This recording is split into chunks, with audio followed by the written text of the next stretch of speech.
Salve, salve, xadristas, sejam bem-vindos a mais um vídeo aqui no canal. E no vídeo de hoje a gente vai falar de Magnus Carlsen numa partida que ele jogou no ritmo de Blitz. E apesar de ser uma partida no ritmo de Blitz, ele simplesmente jogou de uma forma absurda, com a precisão muito alta, que eu vou mostrar no final, inclusive. E cara, essa partida foi bem legal, foi bem instrutiva, bem relevante aqui pra vocês, tá bom, pessoal? Então você pode ter certeza que até o fim desse vídeo você vai adquirir um pouco do conhecimento que o Magnus deixou passando aqui. Então, assiste até o final, se inscreva se você gosta desse tipo de conteúdo, desse tipo de aprendizado. E vamos entender o que aconteceu. Ele estava enfrentando o Alexander Shimanov e foi uma partida bem legal. E ele jogou E4 e como vocês já sabem aí no título na thumb, ele simplesmente vai destruir essa escandinava completamente. E agora vamos ver na prática como ele fez isso. Ele capturou, aqui tudo normal, fomos para a escandinava e o Magnus ele jogou o cavalo C3 dando um peteleco na dama e aproveitando para desenvolver o cavalo dele, né pessoal? Tudo normal até agora. Ele joga dama com cheque, que é a variante Mrs. Eu não sei falar o nome dessa variante, Mrs. Krotik. Enfim, o Magnus jogou bispo E2, ajudando no desenvolvimento dele e já preparando para tirar o cavalo qualquer hora e fazer o roque.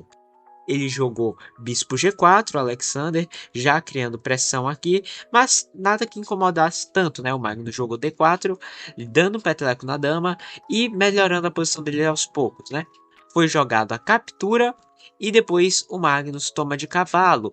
E ele não tomou desse cavalo porque o Magnus argumentava que esse cavalo ia vir para cá, ganhar um tempo na dama e esses dois cavalos atuariam bem aqui por enquanto, tá bom, pessoal? Bem, a dama tinha que ser tirada de qualquer forma, porque o peão estava atacando, e foi jogado dama A5, dando um cheque. O Magnus ele ganha espaço na ala da dama e ajuda aqui dessa forma com a estrutura bem legal, já que não tem mais os bispos de casas claras. Então esses buracos aqui não tem tanto problema, já que os peões estão nas casas escuras, tá bom, pessoal? Então ele protege e consegue ganhar um espaço bem legal por aqui. Cavalo F6 está jogado, cavalo F3 também no tabuleiro. Ambos cavalos estão ajudando aqui de certa forma. E cara, como vocês podem ver, ele tem um domínio melhor no centro, ele tem um desenvolvimento bem legal. Ele está preparando para fazer o rock, pessoal, tudo seguindo os conceitos. O Alexander joga E6, tentando dar uma ajudada aqui no centro e abrindo a diagonal para o bispo. Mas perceba o que aconteceu antes. O Magnus ele fez uma estrutura bem legal e olha todas essas casas que os peões ocupam. E olha onde o bispo tá mirando. Tá vendo só? O Magnus ele simplesmente vai tirando aos poucos as atividades das peças dos adversários que ele joga.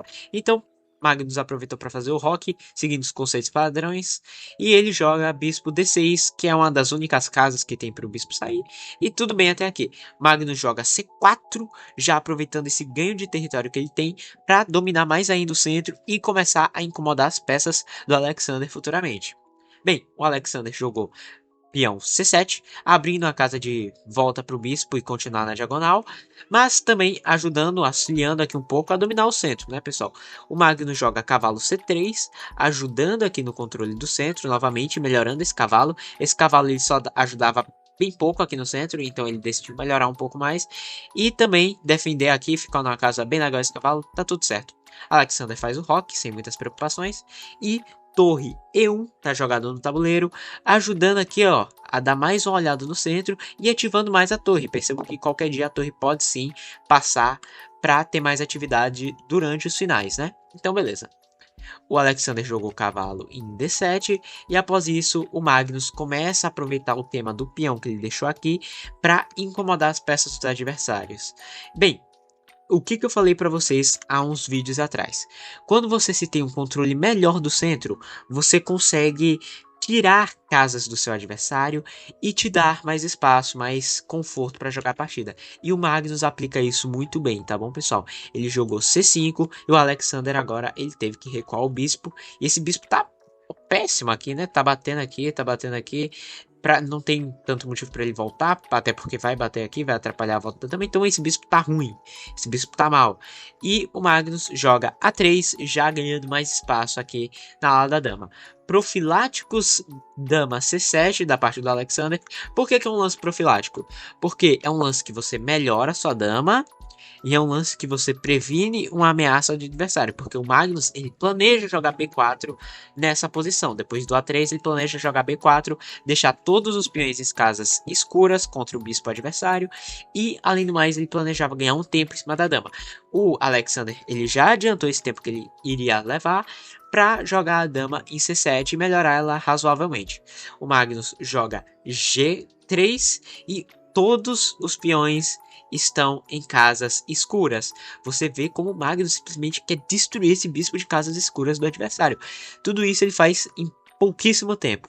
Então, B6 está jogado, o Magnus já agora está tendo que lidar com trocas aqui que podem acontecer. Ele também está tentando fazer rupturas para futuramente abrir esse bispo, provavelmente. E bispo F4 está jogando, ganhando tempo em cima da dama e desenvolvendo mais uma peça para o jogo. Dama B7 e o Magnus ganha um espaço que ele já estava planejando fazer com B4. Aqui começa uma série de rompimentos, muita pressão, muito contato entre as peças e o Magnus só joga torre B4 visando a troca que ocorreu realmente, porque ele quer deixar esse peão, talvez futuramente deixar ele passado, quem sabe, né? Mas a torre já deixa de apoio. Ele cede a coluna, que pode ser um problema. Mas essa coluna, no momento, está muito bem controlada, então Magnus não estava tão preocupado com isso. Torre D8 é jogado, tentando auxiliar aqui. Esse peão aqui ele não está defendido por outro peão, então pode ser um tema tático futuramente, mas o principal é que ele melhora a torre dele, dá um pouco mais de atividade na coluna semi-aberta. Ele joga dama C2, o Magnus mirando um pouco aqui na ala do rei, perdão, ajudando aqui a controlar mais um pouco aqui essa diagonal que está aberta e diagonal não, perdão, essa coluna que está aberta e agora ele desenvolve mais ainda as peças, fazendo um jogo muito mais confortável para a parte das brancas.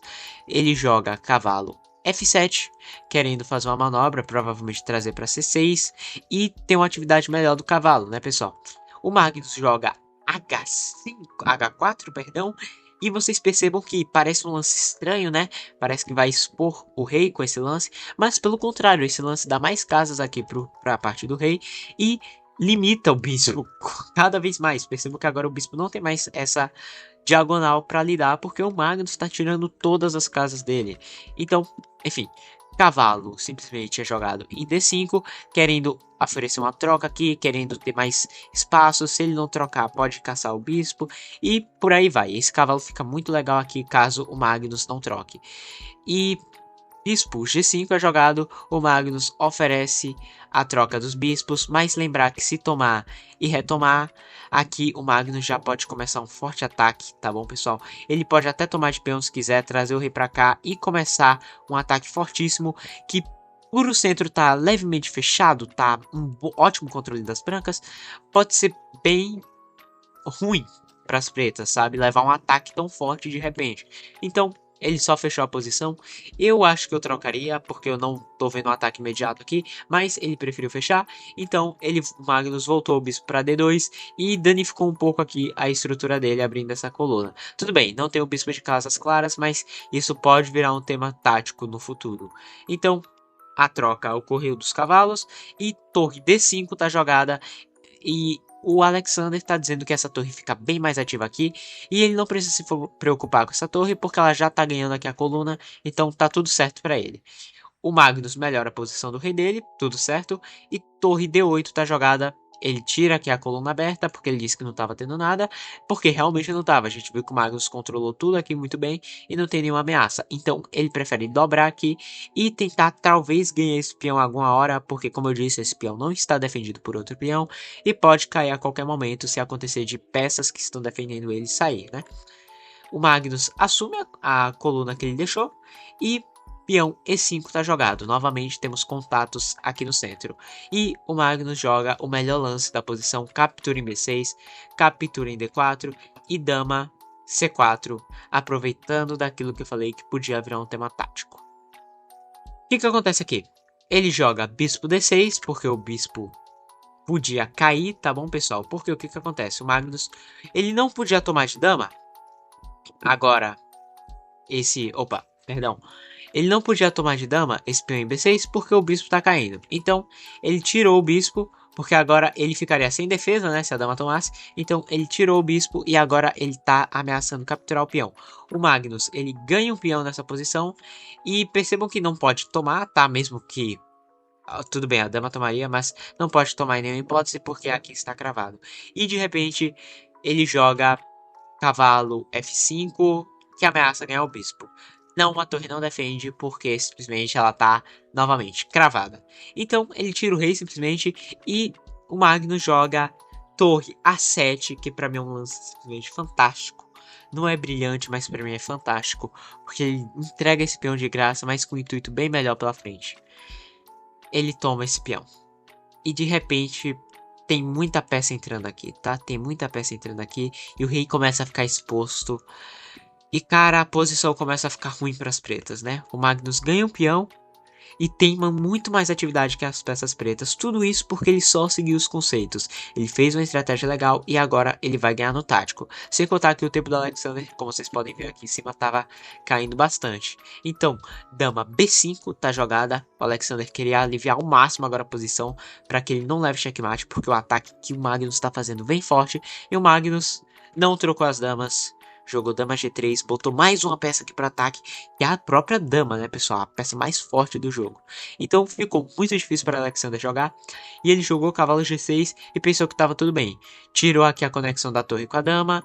O cavalo aqui segura um pouco, né? Segura algumas casas, tentando salvar algo. E tá defendido, ele bloqueia aqui a coluna. Mas o Magnus joga o brilhante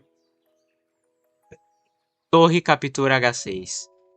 E meus amigos, esse lance foi simplesmente uma bomba no tabuleiro, porque aqui, depois da captura, parece que você tá muito melhor com a torre a mais, mas depois de dama H5 cheque, rei vai para G8, percebo que o rei não pode vir para cá porque o cavalo defende essa casa, ele volta para cá, cai o cavalo e depois dessa, cheque mate, não é cheque, é cheque mate, porque a torre tá bloqueando aqui a coluna. Todas as casas aqui a dama ataca, ataca o rei, tá defendido e a torre destrói aqui a outra coluna também, né, pessoal? Então, Alexander foi até o checkmate, levou o checkmate do Magnus. E, cara, eu achei super instrutiva essa partida. Se você não entendeu as instruções, eu aconselho que repita o vídeo porque você vai ver o como Magnus segue os conceitos de desenvolver peça, de controlar o centro, de proteger o rei, de limitar as peças adversárias. Ele faz isso de uma forma simplesmente fantástica. Então, eu espero que vocês tenham gostado do vídeo. Se você gostou, deixa o like. Não se esqueça de se inscrever no canal, que eu tô sempre aqui passando o máximo de conhecimento que eu tenho aqui, que eu consigo adquirir pra vocês. Então, se você gosta desse tipo de vídeo, não se esqueça de deixar o like, tá bom, pessoal? E é isso. Se você tiver alguma recomendação de jogador para que a gente possa trazer para o próximo vídeo, a gente aprenda mais um pouco com esses grandes jogadores aí, né? Grandes mestres. Deixa aí nos comentários. E é isso. Fiquem bem. Até a próxima.